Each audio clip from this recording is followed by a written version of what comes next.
Salam sejahtera Malaysia, denyut nadi suara rakyat bergema di channel ini. Saya mulakan dengan terus kepada perkongsian tentang produk transfer factor. For Life Transfer Factor boleh meningkatkan imun badan anda sehingga 473% kekuatan imun badan untuk melawan penyakit. Bagi anda yang ada masalah penyakit kencing manis, darah tinggi, 3 serangkai, buasir, gout, penyakit saraf, penyakit kelamin, penyakit perempuan, kanser, apa saja penyakit yang melibatkan kerana sebab imun badan lemah, rendah, rosak, semua itu memerlukan transfer factor kerana ianya adalah produk saintis boleh meningkatkan imun badan sehingga lebih 400% kekuatan imun badan. Okey, imun badan yang kuat boleh menyembuhkan kita dengan imun melawan penyakit. Ini telah diterima oleh KKM, ada hologram, diterima oleh hospital-hospital dan doktor-doktor di seluruh dunia. Ya, jadi jangan risau. Ini bukan scammer. Mana ada scammer tunjuk muka? Mana ada scammer tunjuk muka? Come on lah. Logik sikit, geng. Okey. Bagi anda yang marah saya tunjuk produk ni dalam video saya, lantak korang lah. Sebab ramai orang memerlukan. Anda tak memerlukan, tak apa, tak kisah. Tapi ada orang sedang berdoa untuk mau sembuh. Kalau itu bukan anda, just diam-diam. Okey, kita nak kongsi benda yang anda suka pula. Okey, anda tak suka produk, kita kongsi pula benda yang anda suka tentang Rafizi Ramli. Rafizi akhirnya membuka bicara dengan mendedahkan apa guna kekal dalam kabinet jika hilang kebebasan bersuara. Wow, apa guna kekal di kabinet kalau tidak ada kebebasan bersuara? Lebih kurang begitulah. Rafizi Ramli berkata tidak ada sebab untuk dia terus kekal dalam kabinet sekiranya jawatan itu mengorbankan hak untuk dia bersuara dan menyatakan pandangan sendiri. Apa sebenarnya yang sedang terjadi? Ini memang sungguh luar biasa. Banyak tanda tanya, banyak teka-teki.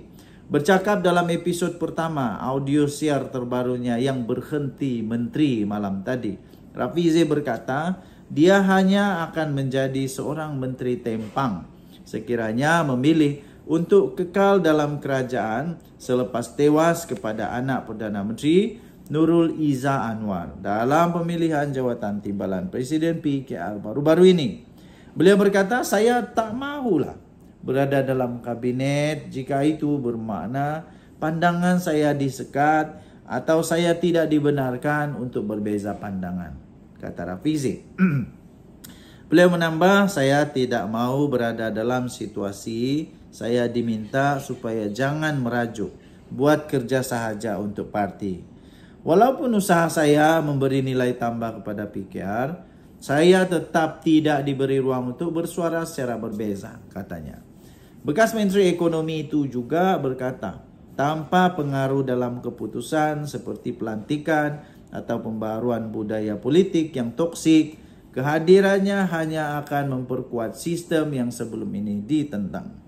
Dia menekankan bahawa penyertaan Nurul Izzah dalam pemilihan parti jelas mendapat restu Anwar sebagai Presiden PKR dan memberi isyarat bahawa tokoh terbabit tidak lagi meletakkan keyakinan terhadap kepimpinannya sebagai timbalan Presiden parti serta Menteri Ekonomi. Tambah anak kelahiran Terengganu itu terus memegang jawatan menteri selepas kalah dalam pemilihan hanya akan menjejaskan Kementerian Ekonomi kerana penjawat awam akan melihatnya kehilangan legitimasi sekaligus menjejaskan keberkesanan dasar dan program kementerian. Mandat itu penting untuk menjayakan agenda reformasi ekonomi. Kalau hilang mandat, maknanya ide dan pandangan kita telah ditolak, katanya lagi. Tinggalkan komen anda, apa pendapat anda? Denyut nadi suara rakyat bergema di channel ini. Bye-bye.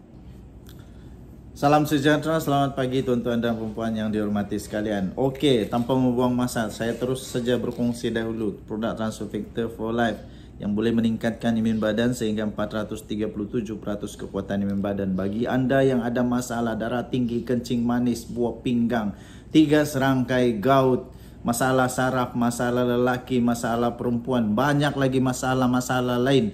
Penyakit di dunia ini yang disebabkan oleh imun badan yang lemah, yang teruk, yang sudah jadi bodoh, Inilah jawapannya untuk meningkatkan imun badan supaya imun badan sendiri boleh menolak melawan penyakit tersebut.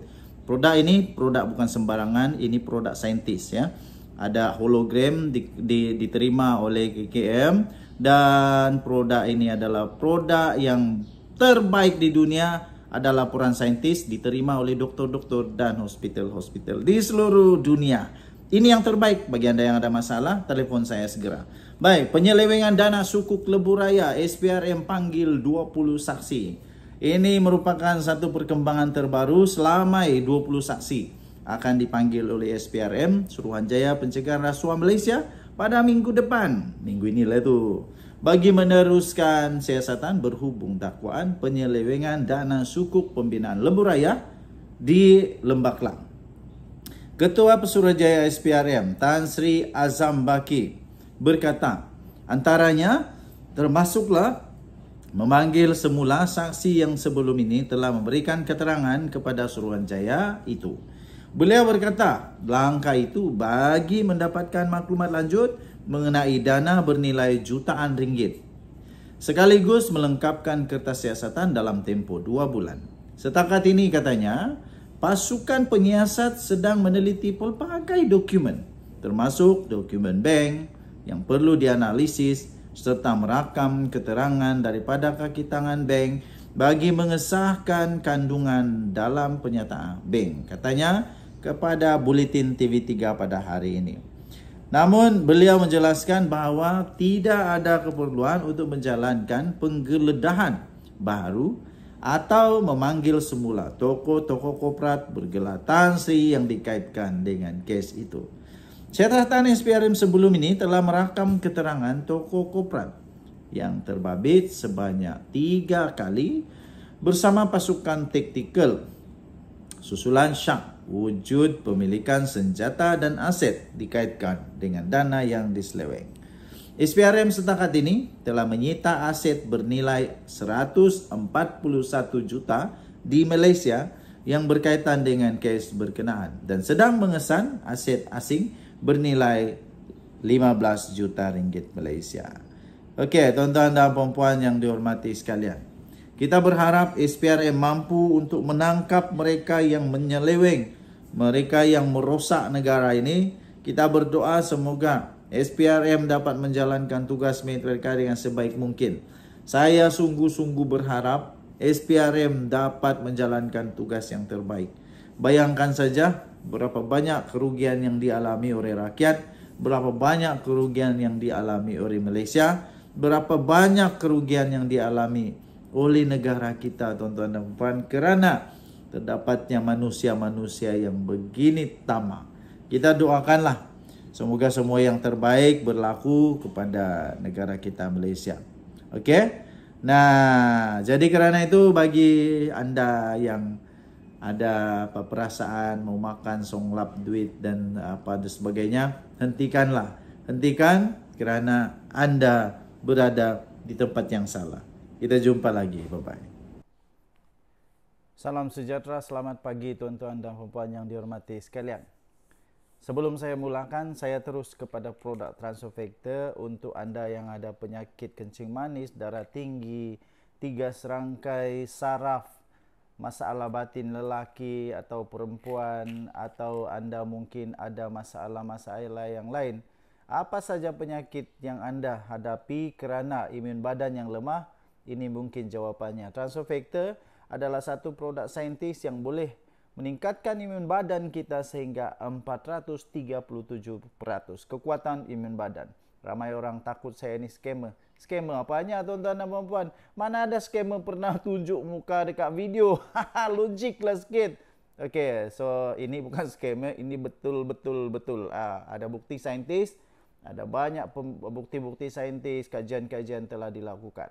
Okey, bagi anda yang sangat memerlukan sahaja ya, sangat memerlukan, anda telefon saya akan layan anda. Okey? Baik, kita teruskan. Rafizi Ramli akhirnya membuat satu kenyataan yang ditunggu-tunggu oleh seluruh rakyat Malaysia tentang penubuhan parti baru.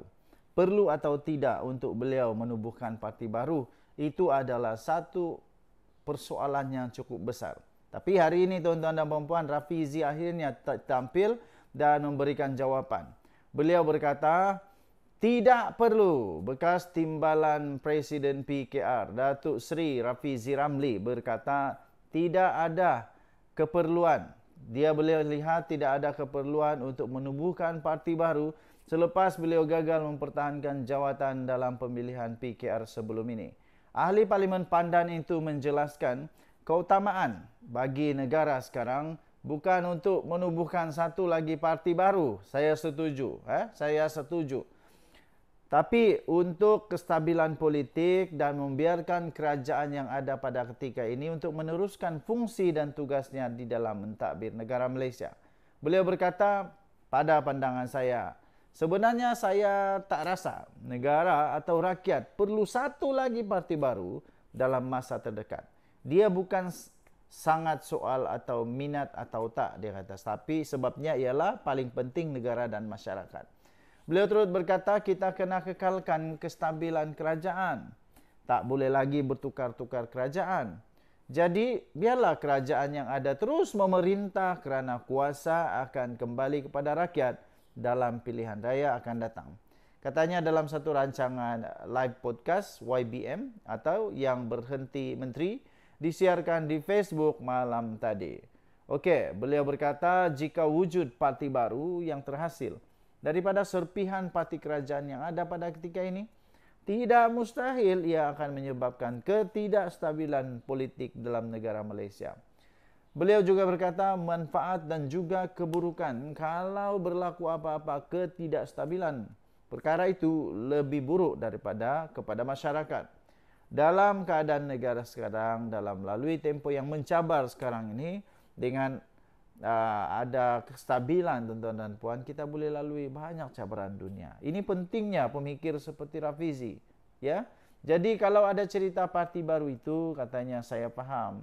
Saya faham perasaan akar umbi PKR yang kecewa dan saya faham banyak boleh buat dengan parti baru ini, katanya. Menurut dakwaan beliau bukan seorang pemimpin yang boleh bekerja dalam satu pasukan, Rafizi menyangkal dakwaan itu dan menyifatkan ia sebagai tidak bersandar realiti, terutama mengambil kira sejak penglibatannya dalam politik. Katanya, saya pernah jadi ketua perancangan perniagaan untuk Petronas pada umur 27 tahun. Kalau contohnya saya bukan team player, tak adalah dapat jawatan dan naik pangkat begitu cepat, kata beliau. Dalam politik pada tahun 2016, semasa kita gerakan Invoke, kita menang 47 kerusi parlimen, pilihan raya umum ke-14. Pada masa itu, kempen kita melibatkan sukarelawan, jumlahnya tinggi, 40,000 lebih katanya. Untuk kita kumpul dan bagi motivasi untuk kita jadualkan mereka. Kalau saya ada masalah bekerja dalam pasukan katanya, bagaimana saya boleh bina ikatan dengan mereka. Semua ini serangan peribadi. Apa yang lebih penting, bagaimana kita mau move on. Soal teammate katanya, ini jadi satu sebab saya rasa keputusan baik dengan menarik diri dari kabinet, katanya lagi.